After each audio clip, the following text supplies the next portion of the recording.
Olá, você que assiste algumas palestras, alguns encontros que estão aqui gravados nesse canal do YouTube chamado Campos de Ressonância by Marli Hanau, seja bem-vindo. Eu fico pensando em todos vocês que se inscreveram e fico assim com o coraçãozinho apertado quando eu vejo que as postagens são bem distantes umas das outras. Eu gostaria imensamente que todos os dias nós tivéssemos novidade. Novidade que nos elevam a frequência vibracional, novidades que nos dão acalento, enfim, aquelas novidades que nos estimulam a continuar vivendo aquilo que é preciso vivenciar. E pensando nisso, eu fiquei muito entusiasmada quando o Fábio Goulart apresentou a sua palestra sobre os distúrbios metabólicos relacionados com o Ayurveda, ou que podem ser explicados pelo Ayurveda. E aí eu fui rever uma palestra ministrada pela Luciana Kimi, 2 anos atrás, sobre o Ayurveda. Então, assim, são pessoas jovens que mergulharam nessa linha terapêutica que faz tanto bem. Em 2008, eu fiz um curso de Ayurveda juntamente com várias amigas aqui da cidade.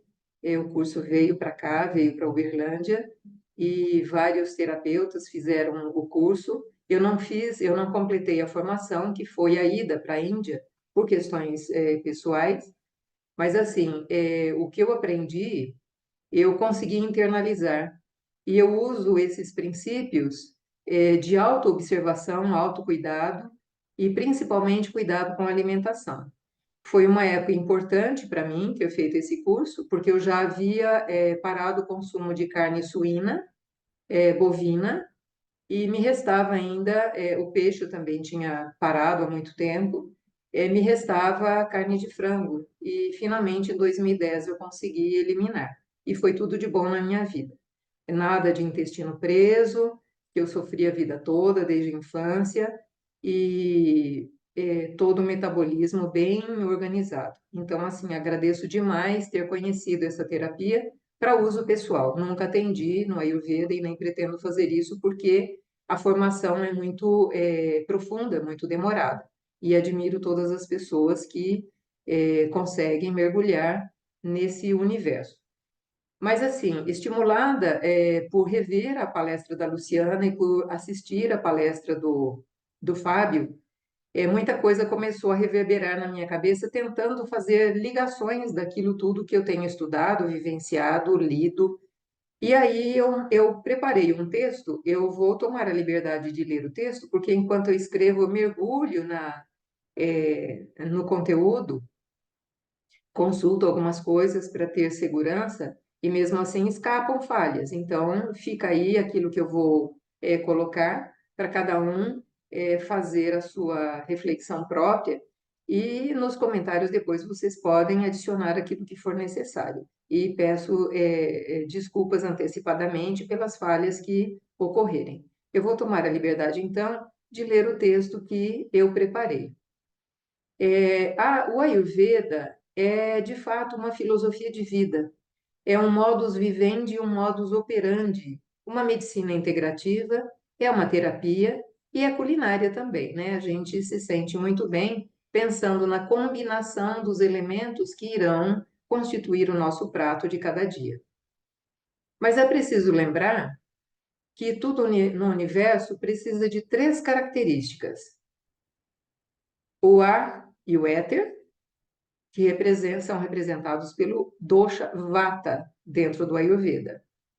A água e o fogo, que são representados pelo Pitta, e a água e a terra, que são representados pelo Kapha.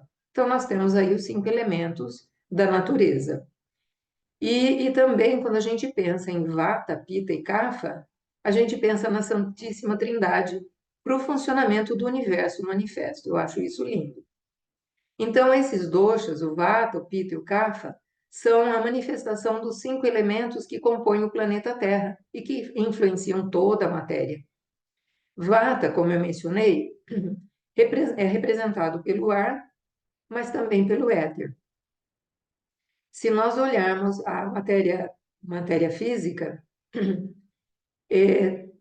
tudo do mais denso ao mais sutil, nós temos o sólido, o líquido e o gasoso. Mas também nós temos o etérico.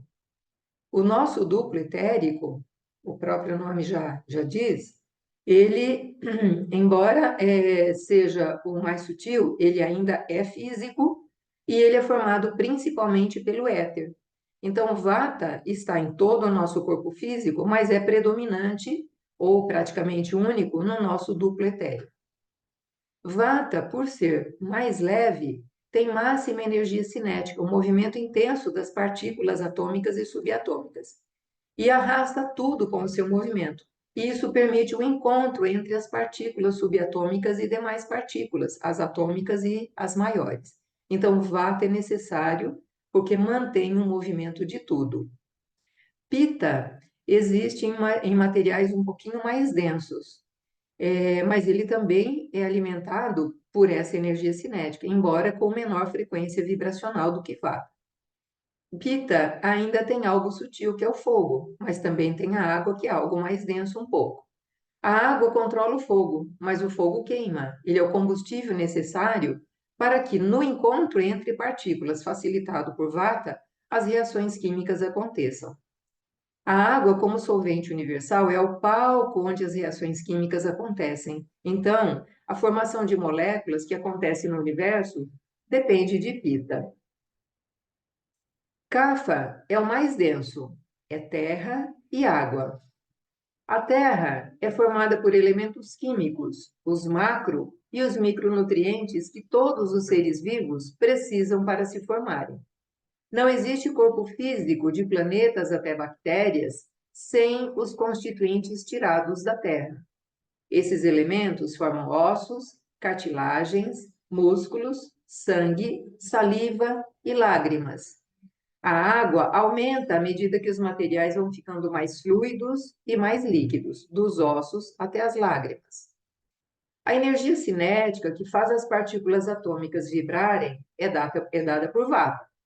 Vata em vibração gera fogo, ou seja, gera o potencial dos átomos para reagirem, e isso é conferido por Pita.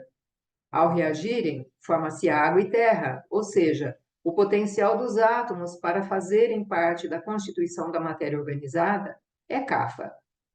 Não há como fugir disso. O universo manifesto depende desses três componentes: Vata, Pita e Kapha. Cada material e em cada situação, um ou dois desses componentes podem predominar, embora os três sempre estejam presentes. O ideal é que os três estejam em proporções similares, mas essa perfeição é difícil de acontecer. Em geral, dois dos componentes predominam, então nós podemos ter a dupla Vata-Pitta, Vata-Kapha ou Pitta-Kapha. Mas o carro-chefe também pode ser o contrário, Pitta-Vata, Kapha-Vata ou Kapha-Pitta. Cada componente desses é, portanto, chamado de dosha, e existem subdivisões de cada um, constituindo subdoshas. Os terapeutas ayurvédicos precisam conhecer bem essas subdivisões para ajudarem seus pacientes de forma mais efetiva. Porém, para o nosso uso cotidiano, saber como lidar com os três doshas principais para nos mantermos organizados e equilibrados já está de bom tamanho. Como foi colocado anteriormente, toda atividade existente no universo manifesto depende desses três aspectos.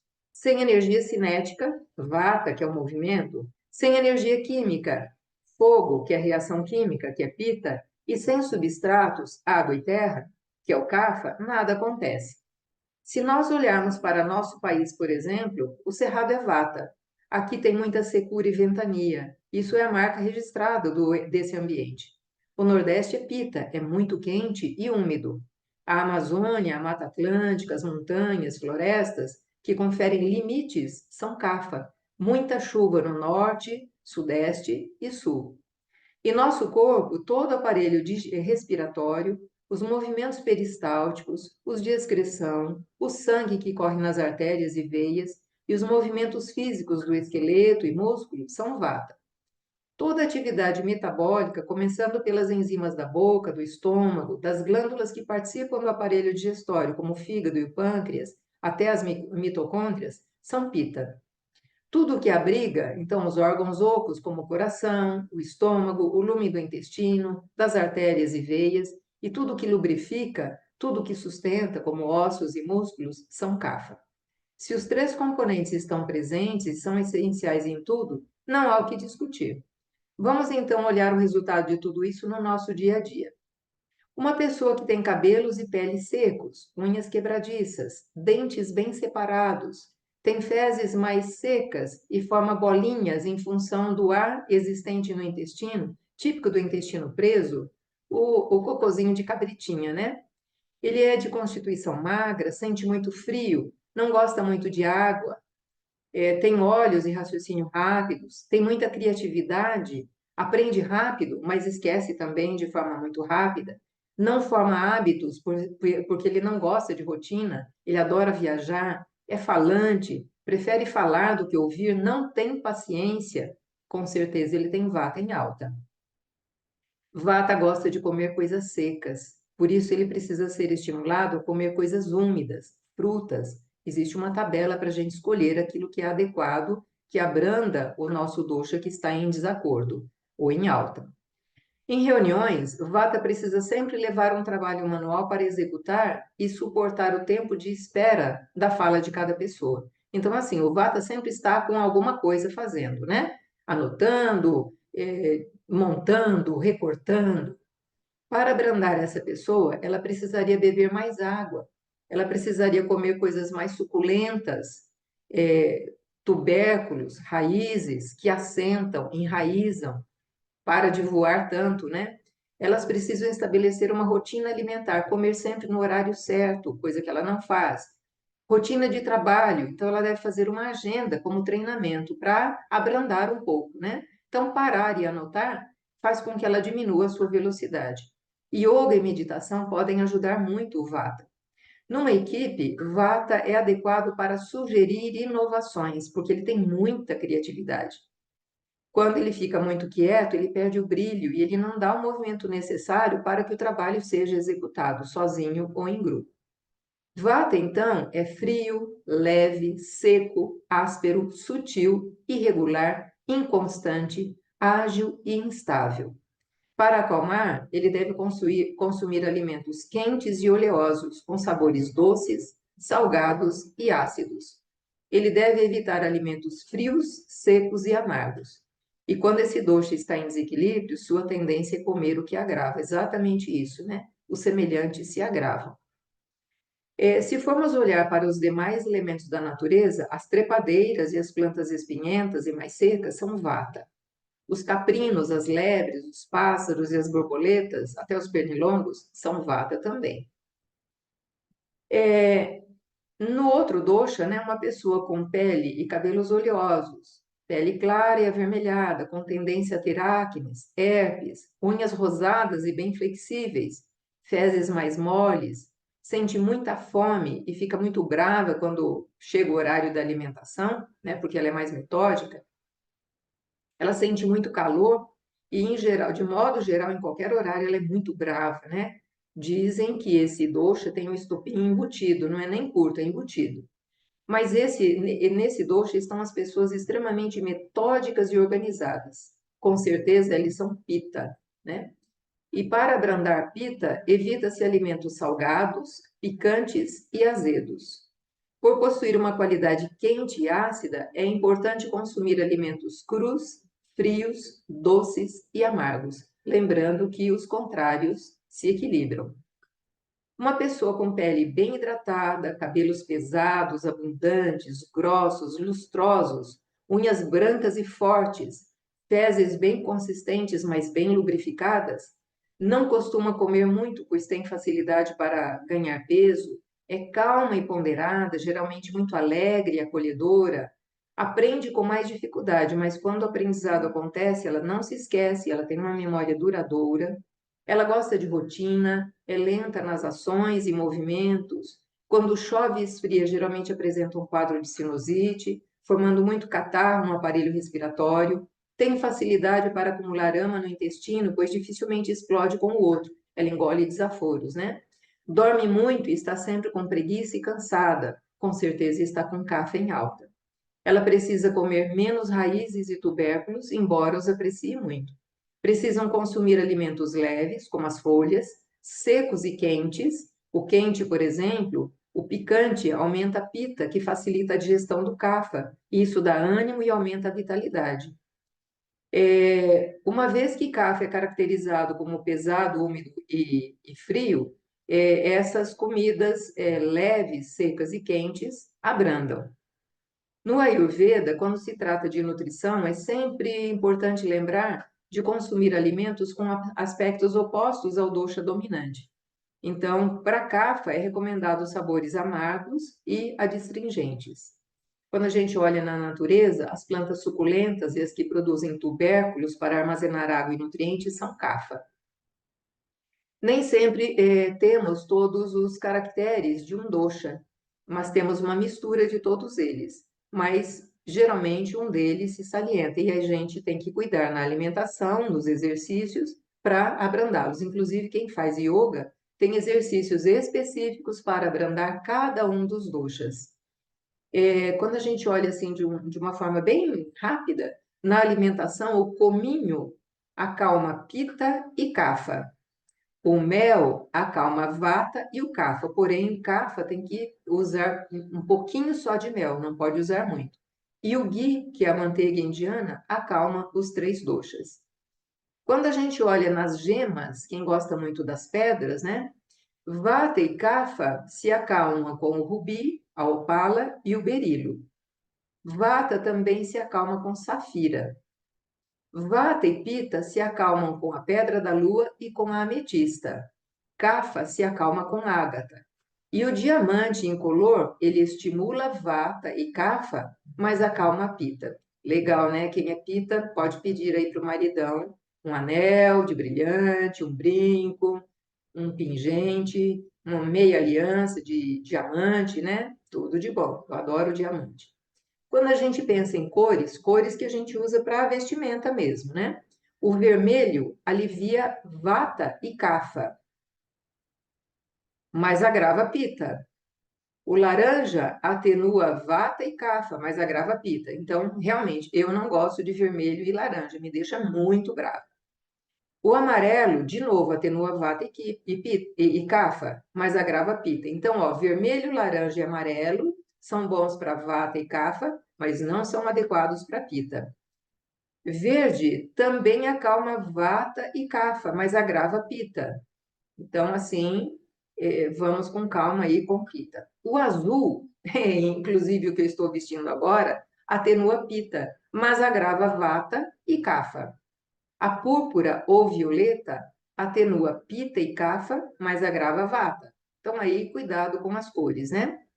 E quando a gente fala de tudo isso, nós estamos falando de aspectos físicos e fisiológicos, mas também nós temos os aspectos emocionais que são abordados pelo Ayurveda. Então, por exemplo, quando nós temos uma pessoa que tem bondade, contentamento e compaixão, nós lembramos muito de Kapha. Essa é uma pessoa que está vivendo no modo Sattva. Então, Sattva é bondade, contentamento e compaixão. A pessoa que está vivendo no modo Rajas, ela é uma pessoa apaixonada, vaidosa, violenta, rancorosa e vaidosa e fica lamuriando de tudo. Então, isso me lembra muito o Pitta. Então, quando o Pitta está em alta, a gente entra no modo rajásico, que eles chamam, né? E o Tamas também me lembra Kapha, porque Kapha, quando está em alta, ela entra na inação, na apatia, no desinteresse, no torpor, então ela entra no modo tamásico, né? Então, esses são os caracteres emocionais. E eu achei muito interessante associar esse conteúdo do Ayurveda com os raios que se manifestam na natureza, justamente por ter lido Os Sete Raios na Nossa Vida, do Trigueirinho, e estar lendo agora Psicologia Esotérica, da Alice Bailey. O primeiro raio se manifesta, na minha opinião, como vata. Ele dá impulso, mas também como pita, porque pita tem poder, né? Aquele poder de vulcão, né? De reação, né? É o raio da vontade e do poder. O segundo raio, na minha opinião, se manifesta como Kapha, porque ele é acolhedor, ele equilibra com o amor que lhe é próprio e por isso ele vibra no amor-sabedoria. E o terceiro raio, que o da inteligência ativa, na minha opinião, também tem muito de Vata e Pitta. Porque Vata tem a inteligência ativa, dá movimento, e Pitta organiza essa inteligência, né? Dá impulso para executar o trabalho, dando ordem, né? E poder. E quando a gente volta lá no amor-sabedoria, é Kapha com a sua mão de obra.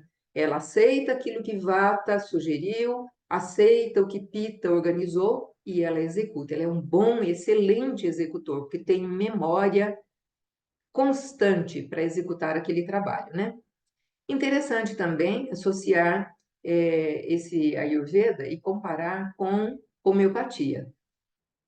Na homeopatia, a base para a cura é a semelhança. Tanto é que nós temos o similia similibus curantus, que é semelhantes, sejam os semelhantes curados pelos semelhantes. No Ayurveda, os semelhantes se agravam e os contrários se abrandam. E tudo isso me lembra a ondulatória, o ramo da física que estuda as características, propriedades e fenômenos das ondas e das oscilações, em especial quando se trata da interferência entre ondas. Quando duas ondas se sobrepõem na mesma região do espaço, ocorre a interferência entre elas, o que resulta em uma outra onda com intensidade diferente. Existem dois tipos de interferência nas ondas. Uma é construtiva e a outra é destrutiva. E eis que conseguimos perceber o modus operandi da homeopatia e do Ayurveda. Na homeopatia, dentro do princípio de cura pelo semelhante, nós conseguimos enxergar a interferência construtiva entre as ondas, pois quando duas ondas semelhantes se encontram, elas se somam e a amplitude aumenta. Então, a onda formada tem uma amplitude bem maior, uma altura maior. E eis que aí a gente se pergunta, né? Como pode ocorrer a cura se tudo fica exacerbado? E é exatamente isso, pois na homeopatia temos sempre a piora da melhora. Os sintomas afloram para serem curados, eles não podem ser aprofundados. Não adianta você tomar um anti-histamínico para curar a sua alergia, porque ela vai se aprofundar. Você precisa tomar um medicamento homeopático que traga a alergia à tona, você piora de vez, mas aí ela vai sendo curada, ela vai sendo transmutada. É o vômito necessário para a melhora do mal-estar estomacal. No Ayurveda, temos a manifestação da interferência destrutiva, pois os contrários se anulam. Então, uma onda que está subindo e a outra que está descendo, quando elas se encontram, elas se anulam. Então, nós temos, por exemplo, pensando aí na natureza, né? As limitações grandes, como montanhas e florestas, seguram o vento. Então, esses containers abrandam vata. A água apaga o fogo, então a água abranda pita. A secura e a quentura fazem a água evaporar, abrandam kapha. Isso nos mostra realmente esse comportamento de vata, pita e kapha sendo abrandados. Parece que o Ayurveda ele atua na gangorra da vida, o sobe e desce que dá dinamismo a tudo. Então, assim, o que eu tinha para comentar sobre essas ligações, né? É a Ayurveda e a homeopatia, é tudo isso e os raios que comandam a nossa vida. Eu acho muito interessante a gente fazer esses links, porque eles nos ajudam a nos organizarmos, a vivermos de maneira interessante, porque você vai entendendo o que é a sua vida, o que é o seu corpo, o que são essas relações entre coisas, entre pessoas. E aí eu me lembro que na minha total ignorância e ânimo para testar tudo, né? Tudo eu quero fazer experimento. Eu pensei assim, nossa, eu vou chegar e agrupar os meus alunos, fazer a anamnese toda, né? Como é recomendado, examina língua, unha, cabelo, pele, fezes, urina, comportamento. Vamos agrupar, vamos fazer um grupo só de pita, um grupo só de vata, um grupo só de kapha. O que que vocês acham? As meninas do Ayurveda, você vai arrebentar a sala. e arrebenta, né? Então, num grupo é interessante você ter Vata, Pitta e Kapha, porque Vata dá as ideias, Pitta organiza e Kapha executa, sem deixar o pessoal perder o rumo, sabe? Quando o Vata vem com uma nova ideia, a Kapha diz: não, não, olha, vamos terminar essa por enquanto, vamos concluir esse trabalho. E então, assim, fica tudo muito bacana, né? Então, pensem nisso. Eu acho muito interessante essa visão é, integrativa da vida, né? Façam um bom proveito e espero que vocês relevem aí as minhas falhas.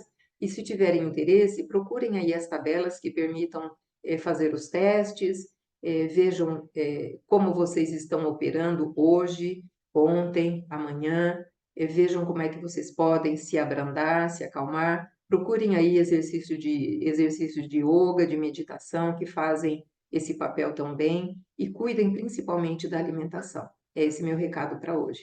Gratidão imensa.